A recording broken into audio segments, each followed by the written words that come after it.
रान साहब, ये सोच आपकी जमात के बाज़ लोगों में पाई जाती है कि जब तक बानी पीटीआई अंदर रहेंगे तो मुल्क में इस्तेकाम रहेगा और जब वो बाहर आएंगे तो मामला फिर अदम इस्तेकाम की तरफ जाएगा। ऐसा क्यों है?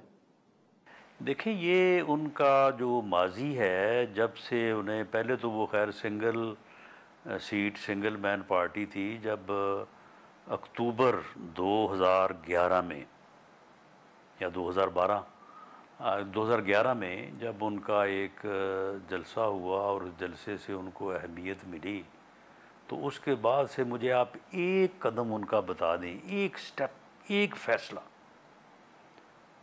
जो अफरा तफरी, जो इक़्तिदार का हसूल, जो फितना गरी, जो मार धाड़ से जो है वो अलहदा हो।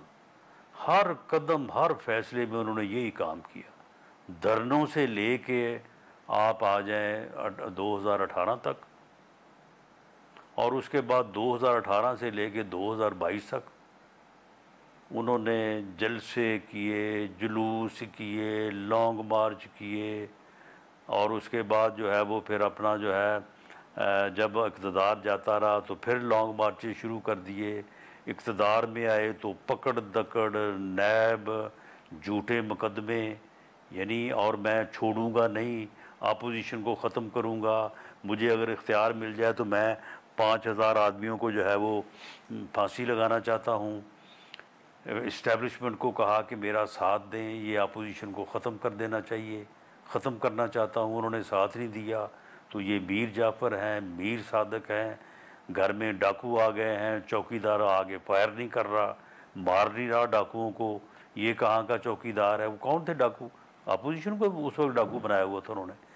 तो उन्होंने कभी भी, अब ये जब असम्बलियाँ तोड़ने थे तो इनकी आधी पार्टी ने, इंक्लूडिंग चौधरी परवेज़ रही, इसके पाँव तक पकड़े कि जनाब ये काम ना करें, ये तबाही हो जाएगी और हमारा नुकसान हो जाएगा। लेकिन उसने कहा कि नहीं, यानी अफरा तफरी, तोड़ फोड़, हंगामा आराई, इसके अलावा तो उसने कोई काम किया ही नहीं है, उसको काम को आता ही नहीं है।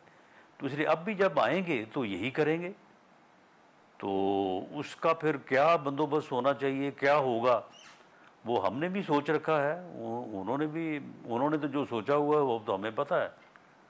तो ये मामला तो ठीक है, अगर वो समझते हैं कि वो अक्टूबर तक जो है वो हर चीज़ पे जो है वो काबिज़ हो जाएंगे तो ठीक है। अगर ना हो तो चले, मेरी तरफ से ऑफ़र है, नवंबर में फिर बैठ जाएंगे, नवंबर में बैठ के बात कर लेंगे। तो राना साहब, उन्होंने जो सोच रखा है, आपने जिस तरह कहा, और आपने ये भी कहा कि आप लोगों ने भी बंदोबस्त कर रखा है, ये बंदोबस्त लीगल और सियासी होगा? देखिए जी, अगर तो वो दोबारा 9 मई के रास्ते पे चलेंगे तो फिर वैसा बंदोबस्त होगा। अगर वो बैठ के डायलॉग करेंगे तो डायलॉग से जो रास्ता निकलेगा, हम बिल्कुल अपोजिट मुखालफ नुक्ता नज़र का ना सिर्फ उसको बर्दाश्त करेंगे बल्कि उसका एहतराम करेंगे।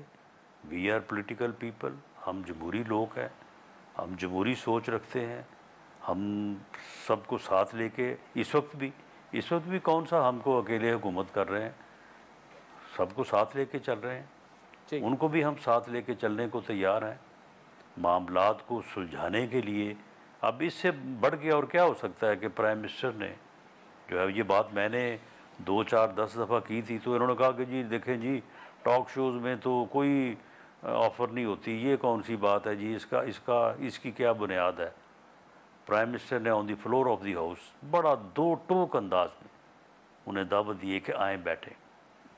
अब इसके बावजूद भी अगर उनकी बात समझ में नहीं आ रही तो फिर जो वो इरादा किए बैठे हैं तो उसकी फिर हमें तो समझ है, तो उसके मुताबिक इंशाअल्लाह